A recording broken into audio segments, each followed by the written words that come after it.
আমাদের রাজ্যে ডিম উৎপাদন এখন 4 কোটির কাছাকাছি হয় সব মিলিয়ে পার ডে। আমাদের হাইব্রিড থেকে প্রায় 3 কোটির কাছাকাছি, আর 1 কোটি আমাদের লোকাল ডিম থেকে হয়, এবং সরকারের ছোটোখাটো ফার্ম 2 কোটা সেটা থেকে হয়।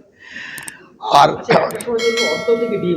হ্যাঁ, অন্ধ্র থেকে আগে ডিম আসতো per day average 170 calorie, now it is reduce to only 20 calorie.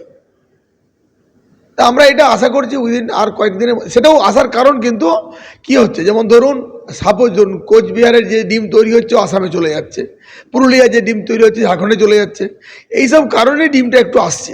তা আমাদের বিশ্বাস আর কিছুদিনের মধ্যে আর আমাদের এখানে ডিম মানে বর্ডারই ক্রস করতে পারবে না, কারণ ডিম আসার প্রয়োজনই থাকবে না, এখানে যা ডিম তৈরি হয়ে যাবে। মানে রপ্তানি করতে পারবে বাংলা? হ্যাঁ, নিশ্চিত পারবে। এবং শুধু তাই নয়, ইন ফিউচার আমাদের টার্গেট আছে আরও প্রোডাকশন বাড়িয়ে বিদেশে রপ্তানি করা, শুধু অন্য রাজ্যে নয়, বিদেশে রপ্তানি করার টার্গেট আছে। এখান থেকে এক্সপোর্ট হচ্ছে মাংস 140% এই মুহূর্তে প্রোডাকশন করি। আমাদের রাজ্যের প্রতি বছর 20% গ্রোথ হচ্ছে চিকেনের কনজামশনের।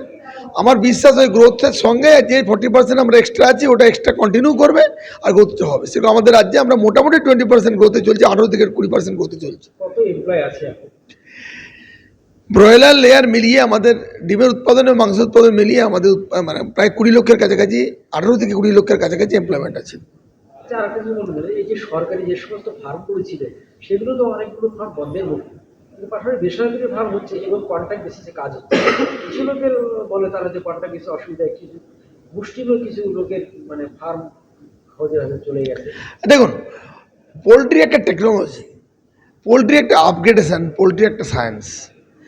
যারা এটা গ্রহণ করতে পারবে না তারা অটোমেটিক্যালি চলে যাবে, সে গভর্নমেন্ট ফার্মই হোক আর সরকারি বেসরকারি ফার্মই হোক আর সাধারণ ছোটোই হোক। রেগুলার বেসিসে West Bengal poultry federation current technology, new technology সবকে দেখাচ্ছে। আপনারা জানেন এবছর ফেব্রুয়ারিতে আবার ফেয়ার হবে আমাদের। এভরি ইয়ার এখানে ফেয়ার করা হয়। ফেয়ার করার উদ্দেশ্য কী? ফেয়ার করার উদ্দেশ্য 3 দিন ধরে টেকনিক্যাল আলোচনা, বড় বড় পণ্ডিতরা এসে করেন। আর বাইরে মেলা, মেলা মানে কি, এটা তো অন্য কিছু মেলা নয়, সমস্ত নতুন মেশিনারি, নতুন ইকুইপমেন্ট, নতুন মেডিসিন, নতুন ভ্যাকসিনেশনের শোকেস মাত্র। সেটা ফার্মাররা দেখে যায় এবং যারা বুদ্ধিমান ফার্মার তারা সেটাকে গ্রহণ করে।